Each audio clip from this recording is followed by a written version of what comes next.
தனியார் வாகனங்களின் நம்பர் பிளேட்டுகளில் அங்கீகரிக்கப்படாத ஸ்டிக்கர் சின்னம் ஒட்டினால் நடவடிக்கை. தமிழக அரசு எச்சரிக்கை. பள்ளி மாணவர்களுக்கு கோடை சிறப்பு பயிற்சி முகாமிற்கு எந்தவிதமான கட்டணமும் வசூலிக்கப்படக்கூடாது.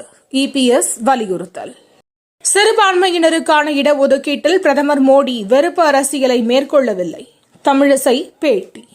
எந்த காரணமும் சொல்லாமல் 24 மணி நேரமும் தேர்தல் ஆணையம் கண்காணிப்பில் இருக்க வேண்டும். எல். முருகன் வலியுறுத்தல். உதகை மலர் கண்காட்சி மே 10ஆம் தேதி துவங்கி மே 20ஆம் தேதி வரை நடைபெறும். நீலகிரி மாவட்ட ஆட்சியர் அருணா அறிவிப்பு. மே 9ஆம் தேதி விஜயகாந்திற்கு பத்மபூஷன் விருது வழங்கப்படுகிறது. பிரேமலதா விஜயகாந்த் பேட்டி. நாட்டின் வளர்ச்சி ஒற்றுமையை சீர்குலைக்கும் செயலில் காங்கிரஸ் ஈடுபடுகிறது. கர்நாடகாவில் பிரதமர் மோடி பரப்புரை. ஒடிசாவில் காங்கிரஸ் ஆளும் நேரம் வந்துவிட்டது. ராகுல் காந்தி பேச்சு. மோடியால் மட்டுமே நாட்டை வழிநடத்த முடியும். உள்துறை அமைச்சர் அமித்ஷா கருத்து. குஜராத்தில் 600 கோடி ரூபாய் மதிப்பிலான போதைப்பொருள் பறிமுதல். பாகிஸ்தானை சேர்ந்த 14 பேர் கைது. உக்ரைனுக்கு $100 மில்லியன் ராணுவ உதவி. ஆஸ்திரேலியா அறிவிப்பு.